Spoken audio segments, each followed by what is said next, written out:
Welcome to American Agenda. I'm Bob Sellers here with Heather Childers. New details emerging about the man who opened fire at a San Jose rail yard yesterday. Reports say that the shooter, Samuel Cassidy, may have picked his victims. Police have revealed that he set timers to burn down his house while slaughtering 9 of his co-workers with 2 semi-automatic weapons. Also, his ex-wife says that Samuel Cassidy told her in the past that he wanted to kill people at work. Joining us now to discuss, retired police lieutenant Steve Rogers. Steve, I guess the thing we always wonder is, the guy had told his wife, according to her, he wanted to kill his where do you go with that? I mean, is the wife supposed to call up the cops? That could have been 6 years ago, 6 months ago. That didn't happen yesterday.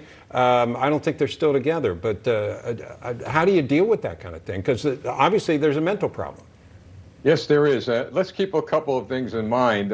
When I spoke to you prior to today's broadcast, shared with you that eventually law enforcement is going to learn that he did say something to somebody. In this case, he said it to his ex-wife, and we're finding out that he was uttering remarks about killing people to even others. Where do you go with this? That is a great question. It is a very difficult answer. However, people need to know that they can go to their local police departments. And I'll qualify this by saying this is why community policing in the 90s was great. Cops were walking the streets. The residents knew the cops. They could trust them. And the police would know who had a cold, who was out of work, who was involved in domestic violence. And then they would take proactive measures in order to do what? To bring the proper mental health professionals to people that needed it. So it's tough for people to go to the mountain, as they say, but sometimes it's better to bring the mountain to them. Give them the pathway to help. They'll come. But, Steve, do you think that we need to do a better job as the media and as a community as a whole to talk about the problems in conjunction with these mass shootings when it comes to mental health? Because this is not the first incident that we're hearing that, you know, other people thought that this person had a problem with their mental health. We heard it happen in the latest mass shooting that happened at that grocery store in Colorado, in the massage parlors in Atlanta, Georgia. But we don't talk about it. We immediately talk about gun control instead of mental health.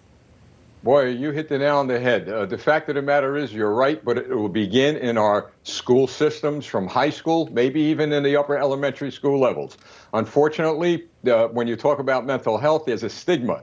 People are more isolated. We need to know that mental health is an issue that all of us deal with. There are people, I'm sure, in many of the families that are viewing that are involved in very serious mental health problems, and they want help. Got to get rid of this stigma. Got to give people a pathway to get the help, and education is the key. Begin in school. Let people know, you know what, this is it's an issue. It's a medical issue that needs to be addressed. Not to isolate people, but to embrace them and say, look, we're here to help. All right. Steve Rogers, thank you so much for joining us. My pleasure. Thank you.